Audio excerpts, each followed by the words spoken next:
यानंतर बघूयात राजकीय बातम्या। काका पुतण्याचं नातं काँग्रेसला धार्जिण, राजकारणामुळे व्यक्तिगत नातं तोडू नये, जयंत पाटलांचं वक्तव्य। तर ज्या परिवारात अविश्वास तिथं काका पुतण्याचं भांडण होणारच, पटोलेंचा अजित पवारांवर निशाणा। काँग्रेसचं बरं आहे, काका पुतण्या नातं तुम्हाला जरा धार्जिण्य दिसते।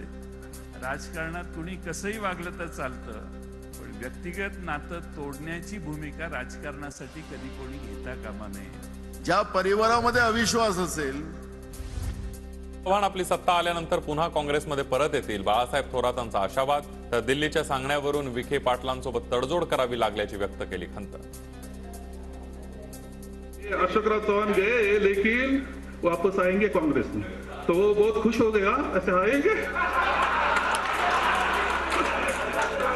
तो मैंने बोल दिया अभी नहीं आपकी सत्ता आने पर। ये हिस्ट्री है, हिस्ट्री इतिहास है। आज विलासराव देशमुख असते तर कुणाची पक्ष फोडायची हिंमत झाली नसती, विश्वजित कदमांचं वक्तव्य। अमित देशमुख, तुम्ही पुढाकार घ्या, मी आणि सतेज पाटील कायम तुमच्या सोबत, कदमांचं आश्वासन। आजही विलासराव देशमुख महाराष्ट्राच्या राजकारणात या ठिकाणी साहेब सक्रिय असते तर कुणाची हिंमत झाली नसती कुठला पक्ष तोडण्याची आणि कुठलं कुटुंब तोडण्याची, एवढंही या ठिकाणी तुम्हाला ठामपणे सांगतो।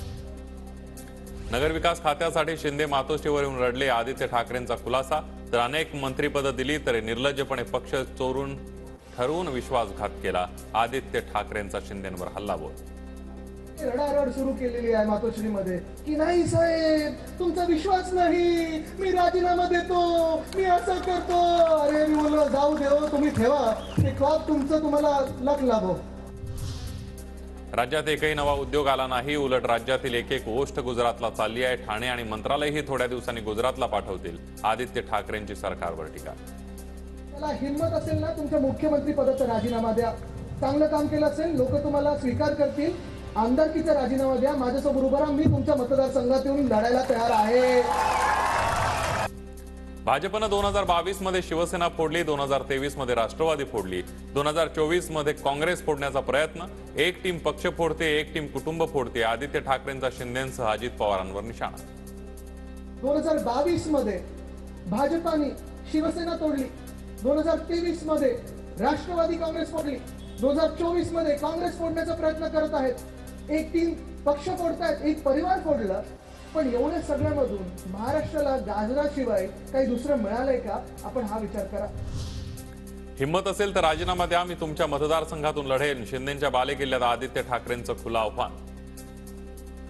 हिंमत असेल ना तुमच्या मुख्यमंत्री पदाचा राजीनामा द्या, चांगलं काम केलं असेल लोक तुम्हाला स्वीकार करतील, आमदारकीचा राजीनामा द्या, माझ्यासोबत उभा राहा, मी तुमच्या मतदारसंघात येऊन लढायला तयार आहे।